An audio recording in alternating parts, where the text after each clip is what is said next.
નમસ્કાર, હું પ્રવીણ. પહેલગામમાં આતંકી હુમલો, જેને 24 કલાકથી વધુનો સમય થઈ ચૂક્યો છે. પીએમ મોદી સાઉદી અરબથી પોતાનો પ્રવાસ ટૂંકાવી ગઈકાલે મોડી રાત્રે ભારત પરત ફર્યા. અમિત શાહ ફરીથી દિલ્હી પહોંચ્યા છે. મૃતકોને શ્રદ્ધાંજલિ આપી અને સાથે જે ઈજાગ્રસ્તો છે તેમની સાથે પણ મુલાકાત કરી. ગુજરાત માટે દુઃખદ સમાચાર, કેમ કે ગુજરાતમાંથી પણ એક ગુજરાતી એટલે કે સુરતમાં અગાઉ રહેતા અને મુંબઈ સ્થાયલ થયેલા વ્યક્તિનું જે મૃત્યુ થયું હતું તે બાદ ભાવનગરના જે બે વ્યક્તિ ગઈકાલે સંપર્ક વિહોણા હતા, કમનસીબે એ પરિવારે પોતાના ગુમાવ્યા છે આતંકી હુમલામાં. બેઠકોનો દોર છે. આ બેઠકોના દોર વચ્ચે કેન્દ્રીય સંરક્ષણ મંત્રી રાજનાથસિંહે નિવેદન આપ્યું છે કે એવો જવાબ મળશે અને પડદા પાછળ રહેલા લોકોને પણ એવો જવાબ મળશે કે દુનિયા જોતી રહી જશે. આમ તો 2014 બાદથી જે એક સ્ટેટમેન્ટ છે કે આતંકવાદ સામે ઝીરો ટોલરન્સની નીતિ, આ પહેલા પણ કડક કાર્યવાહી થઈ છે અને સાથે જ ત્રણેય જે સેના છે તેને એલર્ટ મોડ પર રાખવામાં આવી છે. સીડીએસ સાથેની બેઠક, ત્રણેય સૈન્યના વડા સાથે કેન્દ્રીય સંરક્ષણ મંત્રીની બેઠક જે 2.5 કલાક ચાલી. અજીત ડોભાલ પણ તેમાં ઉપસ્થિત હતા અને હવે પીએમ મોદી સાથે બેઠક થશે, કેમ કે તમામ સમીક્ષા રિપોર્ટ, તમામ જે સ્કેચ જાહેર થયા છે અને સ્કેચ જાહેર થયા પછી જે મોડસ ઓપરેન્ડી કે જે પેટર્ન સાથે આ ઘટનાને અંજામ અપાયો, શું કાશ્મીર ઘાટીમાં હિન્દુ પ્રવાસી જાય તો એ ગુનો છે? કોઈના કપડાં ઉતારી અથવા તો કોઈનું નામ પૂછીને જે રીતે ટાર્ગેટેડ કિલિંગ થયું, ટાર્ગેટેડ કિલિંગની ઘટનાઓ ભૂતકાળમાં જે રીતે બની અને કાશ્મીરી પંડિતોને હિજરત કરવી પડી, ભૂતકાળનો કલંકિત ઇતિહાસ ગાંઠીનો છે. કલમ 370 હત્યા પછી 1.5 કે 2 વર્ષ પછી ઘણું બધું સ્થાયી થયું, સમતલ થયું અને સ્થિતિ સામાન્ય છે. ઘણી વખત કહેવાયું છે, ભલે રાજકીય પક્ષો જે લોકલ છે તે કહેવા માંડ્યા છે કે પૂર્ણ રાજ્યનો દરજ્જો આપવામાં આવે. હાલ તો કેન્દ્ર સરકારના અંડરમાં છે જમ્મુ અને કાશ્મીર સાથે લદ્દાખમાં. અને એ પરિસ્થિતિમાં પહેલગામ એવી જગ્યા કે જ્યાં અત્યાર સુધી જ્યાં તેના સ્થાનિકો છે અથવા તો જે ડિફેન્સ એક્સપર્ટ છે અથવા તો જિયોગ્રાફિકલી જે રીતે ઘાટીને, કાશ્મીરને, ખાસ કરીને પહેલગામને સમજે છે કે આતંકીઓ આટલા અંદર સુધી પહોંચી ગયા અને એવી જગ્યા પર કે જ્યાં સુરક્ષામાં મોટું ચીંડું પણ હતું, જેની ચર્ચા બહુ ઓછી થાય છે અને એ સવાલ પણ ઉઠી રહ્યા છે. હવે કાનૂની તપાસ થઈ રહી છે, પણ સૌથી મોટો સવાલ એ છે કે જે આક્રોશ દરેક ભારતીયોમાં છે અને અલ્ટિમેટલી આપણે માણસો છીએ, મશીન નહીં. આ જ રીતે જો આતંકીઓ રક્ત વહેવતા રહેશે, ક્રિકેટની બાબતમાં જ્યારે બાયલેટરલ સિરીઝ આટલા લાંબા સમયથી આપણે ન રમતા હોય, પાકિસ્તાની સિંગર્સ કે પાકિસ્તાની એક્ટર્સ બોલિવૂડમાં કામ ન કરી શકતા હોય, તો પછી ઘણી બધી એવી વસ્તુઓ છે જો પાકિસ્તાની મિલિટન્ટ અથવા તો પાકિસ્તાની આર્મી થકી, તેમના સમર્થનથી કે તેમના સપોર્ટથી જે આ પ્રકારની રક્તરંજિત ઘટનાઓ થઈ રહી છે સિવિલિયન સાથે સાથે, પહેલા તો સેનાઓ ટાર્ગેટ થતી. પુલવામા હુમલાને આજે પણ દરેક દેશવાસી નહીં ભૂલ્યો હોય. આ પરિસ્થિતિમાં જ્યારે અમેરિકાના ઉપરાષ્ટ્રપતિ ભારતમાં હોય, વડાપ્રધાન જ્યારે સાઉદી અરબમાં હોય ને એ સમયે આ પ્રકારનો આતંકી હુમલો કરવો અને પ્રવાસીઓને જે સંકેત આપવો કે તમને એટલા માટે છોડ્યા છે કે મોદીજીને કહી દો. આ બધી જ પરિસ્થિતિઓ વચ્ચે શું આકાર લઈ રહ્યું છે? સેના તો કાર્યવાહી કરશે, સરકાર તો કાર્યવાહી કરશે, પણ શું ઘાટીમાં, કાશ્મીરમાં બધું જ ઠીકઠાક છે? કેમ કે પહેલગામમાં ગઈકાલે રાત્રે જ્યારે આ ઘટના બની, આ સ્કેચ જે જાહેર કર્યા છે એજન્સીઓએ, એની ટીમ પણ પહોંચી છે, અલગ અલગ એજન્સીઓ કામે લાગી છે. આમ તો ઓપરેશન ઓલ આઉટ ચાલુ છે, પરંતુ હવે સર્ચ ઓપરેશન તેજ કરી દેવાયું છે. આ સ્કેચ જે જાહેર થયા છે, સ્કેચ જાહેર થયા પછી સર્ચ ઓપરેશન વધુ તેજ કરાયું, પરંતુ જે સ્થાનિકો છે તે પણ વખોડી રહ્યા છે. ગુજરાતના જે પ્રવાસીઓ છે એ પણ પોતાનો પ્રવાસ અટકાવી અધવચ્ચેથી તેઓ પરત ફરી રહ્યા છે. વિઝ્યુઅલ્સ અને સ્ટોરીઝ પણ ચાલુ. અને અનફોર્ચ્યુનેટલી ભાવનગરના પણ 2 લોકોએ આ ઘટનામાં જીવ ગુમાવ્યો છે અને જે ટૂર્સ અને ઓપરેટર્સ છે તે પણ અલગ અલગ બેઠકો કરી રહ્યા છે, સરકાર પાસે સંકલન કરીને પોતાની મદદ માંગી રહ્યા છે. પણ જે સૌથી મોટું સ્ટેટમેન્ટ આપ્યું રાજનાથસિંહે, પહેલા એમને સાંભળી લઈએ, કેમ કે સૌની નજર છે કે હવે આ કાયરતાપૂર્વક જે હુમલો કર્યો છે અને સિવિલિયન્સને એ રીતે ટાર્ગેટ કરીને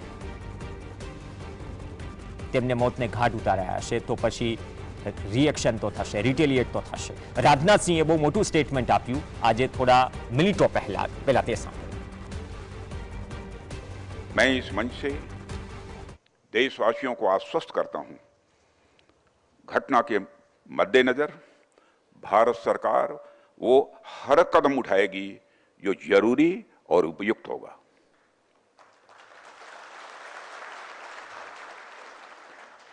और हम सिर्फ उन लोगों तक नहीं पहुंचेंगे जिन्होंने इस घटना को अंजाम दिया है, हम उन तक भी पहुंचेंगे जिन्होंने पर्दे के पीछे बैठकर हिंदुस्तान की सरजमी पर ऐसी नापाक हरकतों की साजिशें रची हैं। ये हरकतों का जिम्मेदार और इसके जिम्मेदार लोगों को आने वाले कुछ ही समय में जोरदार तरीके से नजर आएगा। मैं देशवासियों को आश्वस्त करना चाहता हूं।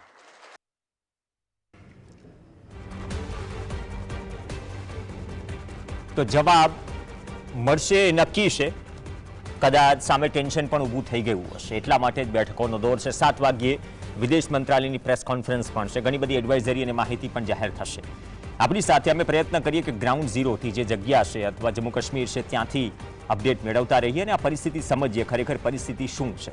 બાકી અમદાવાદમાં બેઠા બેઠા ત્યાંની પરિસ્થિતિ ઉપર વાત કરવી બહુ સહેલી છે। આપણી સાથે સંજીવ કેરની જોડાશે, કશ્મીર टाइम्सના पत्रकार रह चुकिया है, फ्रीलांस पत्रकार है। संजीव जी, आपका स्वागत है। संजीव जी, कल रात तक हमारी बात हुई और इसी के बारे में बात हुई कि जहां पर ये कायराना हमला हुआ और जिस तरह से कैजुअलिटी हुई है और टारगेट किलिंग हुई है, अभी आप ये समझाइए कि पहलगांव जो जगह है सुरक्षा की दृष्टि से एक विश्वास पनपता है। कश्मीर में से 370 हटने के बाद कि नहीं, आप आराम से जो जन्नत है उसकी शेयर कर सकते हैं, मतलब जन्नत जा सकते हैं। हमारे पास भारत का ताज है कश्मीर, लेकिन वहां पर ऐसी घटना इतने सालों के बाद आतंकियों ने इतने अंदर आकर सिविलियंस को टारगेट किया है। किस तरह से आपने देखा इस घटना को और क्या कहता है आपका तजुर्बा, क्योंकि आप काफी सारे अटैक्स देख चुके हैं घाटी में या फिर जम्मू के आसपास। देखिए, मैं तो यही कहना चाहूंगा कि जो कल हुआ है ये बहुत ही दुखदाई है और बहुत ही निंदनीय है। और मैं आपको साथ साथ ये भी बताता चलूं कि 2024 में भी अमरनाथ यात्रियों पर ऐसा एक अटैक हुआ था, पहलगाम में ही हुआ था वो भी। और मेरा ये मानना है कि जो कश्मीर के आज की डेट में लोकल लोग हैं वो टूरिज्म को लेकर बहुत उत्साहित थे और उनका मानना ये है कि इस बार हमारा यहाँ टूरिज्म बहुत अच्छा होने वाला है। तो ये कहीं ना कहीं सीमा पार के उन लोगों को ये बात हजम नहीं हो रही थी कि कश्मीर में इतनी खुशहाली आ रही है, वहां पे अमन और शांति हो गई है और 370 भी हट गई है। तो उसी का ये मुझे लग रहा है कहीं ना कहीं ये उसको कड़ी जोड़ के कश्मीर में वो उन्होंने जो एक मैसेज देना चाह रहे थे और वो उन्होंने वो उसको करके तो वो ये कश्मीर में हालात खराब करने की कोशिश की है।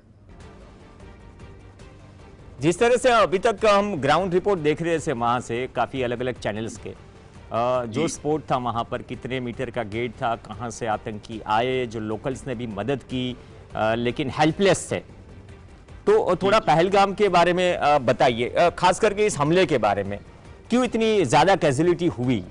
सुरक्षा के लिहाज से भी ये बहुत सेंसिटिव जगह है।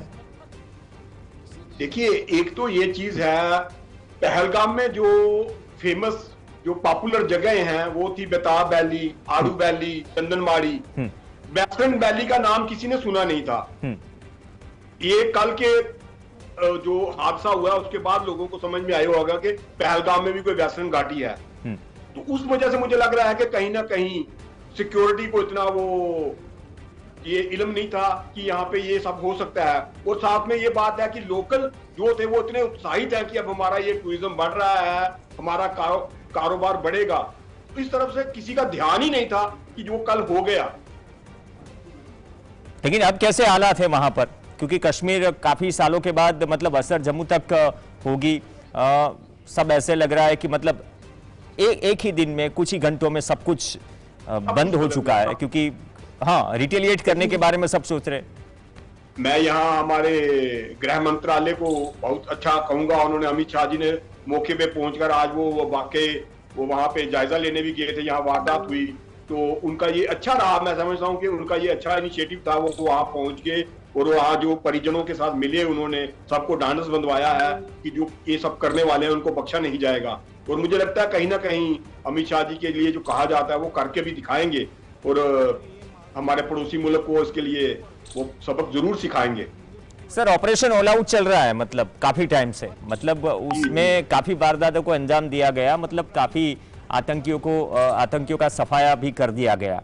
ऐसी कौन सी अभी भी सेंसिटिव जगह है जहां पे एक्टिव लॉन्चिंग पैड्स है हम सरहद की बात करें कि जहां से कुछ न कुछ वक्त में भारत की सरहद में आने की कोशिश या फिराक में रहते हैं। तो ये तो इनका घुसपैठ तो चलता रहता है। अभी पिछले दिनों हमारे जम्मू के हीरानगर में कुछ घुसपैठियों ने कोशिश की थी। वो हीरानगर कठुआ से होकर निकले थे, फिर बाद में आया कि उनको किश्तवाड़ में मार गिराया गया। तो ये कहीं ना कहीं अपनी वो हरकतें तो करते रहते हैं, और ये चीज इनको कभी भी हजम नहीं हो सकती कि हमारे कश्मीर से 370 हट गई हुई है। उसके लिए ये कुछ ना कुछ मंसूबे बनाते रहते हैं। और आप देखिए वहां के आर्मी जनरल का 3 दिन पहले का बयान है ना, तो ये सब ये दर्शाता है कि कहीं ना कहीं वो इसके लिए तैयारी कर रहे थे और पूरी तरह से तैयार हो चुके थे वो लोग।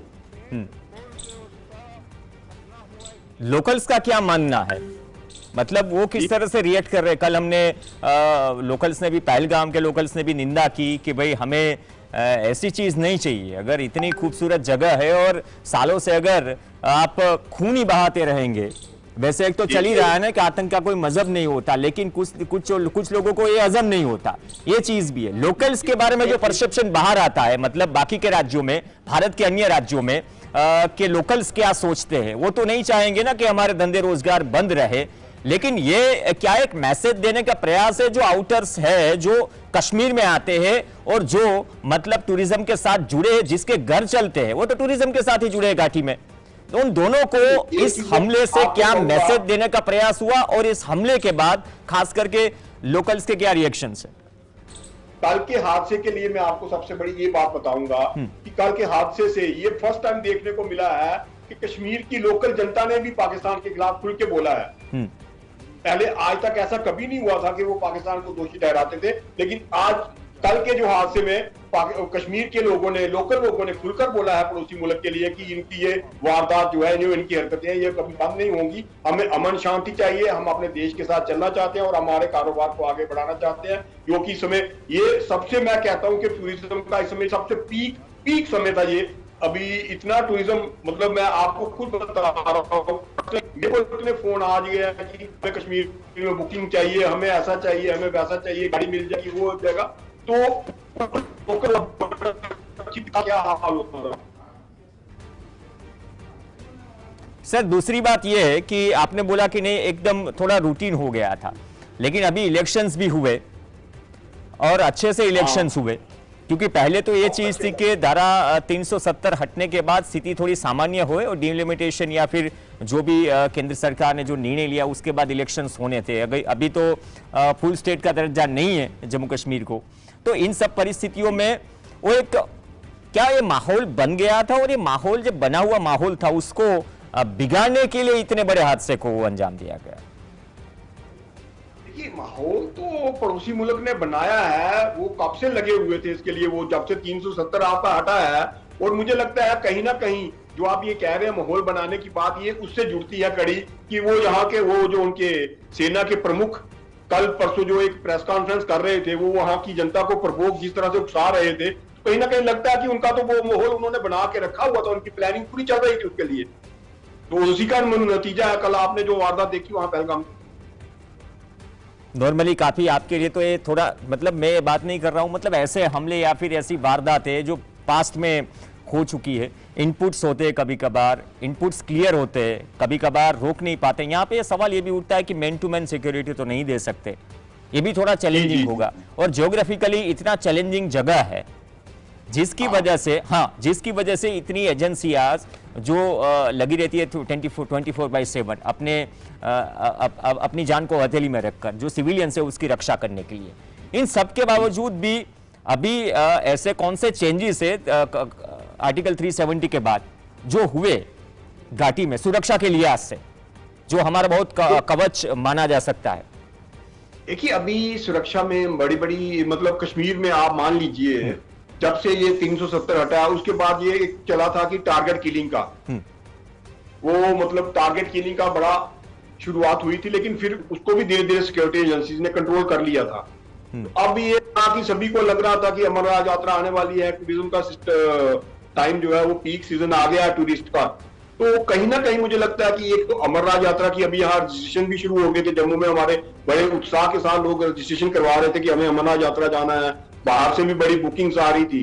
तो ये सब देखते हुए कहीं ना कहीं मुझे लग रहा है कि पड़ोसी मुल्क के यहाँ जो ये था, ये उनको पेड़ में कोई उबार आ रहे थे, इसी वजह से उन्होंने ये प्लान करके बड़े। और मुझे लग रहा है कि कहीं ना कहीं सिक्योरिटी एजेंसीज को अगर इसकी भनक रहती तो इतना बड़ा हादसा नहीं होता, शायद ये इतना बड़ा हादसा होते होते टल जाता। सही है, इनपुट्स की बात हुई। अब थोड़े, ये पॉलिटिकल मुद्दा नहीं है, लेकिन हर बार जहां वहां की लोकल पार्टी से वैसे सहयोग करने की बात करते हैं, वो भी कहते हैं कि हमें भी शांति चाहिए। अभी ये एहसास दिलाना देश के उन सारे लोगों को जो कश्मीर आना चाहते हैं और खुद कश्मीर में या फिर जम्मू के आउटर एरियाज में, कि जहां पे अभी भी सिक्योरिटी कंसर्न्स है, तो वो सपोर्ट क्या 370 के बाद जितने सवाल उठे, इलेक्शन खत्म होने के बाद, वो भी चैलेंज रहेगा लोकल लीडर्स के लिए, लोकल पॉलिटिकल पार्टीज के लिए, इवन ओमर अब्दुल्ला और जो ऑपोजिशन की पार्टी है, वो सब के लिए। 370 के बाद आपने काफी पड़ाव पार कर चुके थे, है ना, काफी पड़ाव आपने पार कर चुके। जैसे कि यहाँ हमारे क्या एक र्यूमर फैलाया जाता था कि अगर 370 हट गया तो फलां हो जाएगा, ढिमकां हो जाएगा, तो वैसा कुछ देखने को मिला नहीं। अब 370 हटे हुए भी 6 साल हो गए, 2019 और 2025 आ गया, अभी 6 साल में तो ऐसा कुछ हुआ नहीं है। लेकिन ये छोटी छोटी जो हरकतें, दुर्घटनाएं ये करते रहते थे। मतलब 2024 अमरनाथ यात्रा में भी इन्होंने कुछ टूरिस्ट पे, यात्रियों पे हमला किया था। थोड़े दिनों के लिए यात्रा रुक गई थी, शुरू में यात्रा बड़ी अच्छी चल रही थी। तो कहना का मतलब है कि ये कहीं ना कहीं ये अपनी वो प्रेजेंस दिखाते रहते हैं कि हम अभी जिंदा हैं, मरे नहीं हैं। तो पड़ोसी मुल्क को ये, मैं समझता हूं, इन चीजों से उठकर आज की डेट में जो एक अमन शांति का वो पैगाम देना चाहिए, लेकिन ताकि वो इस तरफ जाएंगे। अमन शांति का पैगाम तो हर एक जो पॉलिटिकल पार्टी से जम्मू कश्मीर की सब देती है, लेकिन बाद में वो अमन शांति रहती नहीं है जी। तो पॉलिटिकल विल पावर, मैं लोकल पार्टीज की बात कर रहा हूं। हाँ, ये जिम्मेदारी तो है ही, अगर केंद्र के अंडर आता है सरकार, अपने हिसाब से वो रिटेलिएट करेगी। सुरक्षा देनी जवाबदारी मतलब लोकल गवर्नमेंट की भी है और केंद्र सरकार की भी है। लेकिन जो अमन और शांति की बात, जो चाहने की बात, जो लोकल लीडर्स करते हैं, लोकल पॉलिटिकल पार्टीज करती है, लेकिन वो ज्यादा दिन तक रह नहीं पाती। तो ये धारा 370 के बाद उसमें कुछ बदलाव आया क्या? सुनने को हम तो बाइट से सुनते हैं यहाँ पे गुजरात में आपके वहां के लीडर्स की। जी जी जी, वो बदलाव आया लोकल पार्टीज का मैं यह कहूंगा, यहां तक आप देखिए, अभी यहाँ पे आपके पीपल्स कॉन्फ्रेंस है, आपके ये अपना मीरवाइज उमर फारूक है, इन सभी ने ये एक छत के नीचे आकर ये आवाज उठाई है कि हमें अब शांति चाहिए हमारे पड़ोसी मुल्क से, हमें अभी कोई रास्ता नहीं रखना है, हमें अपने घर में शांति चाहिए और हमें हालात अच्छे करने हैं। ये सभी ने एक अच्छा मैसेज, अच्छा पैगाम दिया, मैं समझता हूं। चलिए, धन्यवाद संजीव जी जुड़ने के लिए जीएसटीवी के साथ।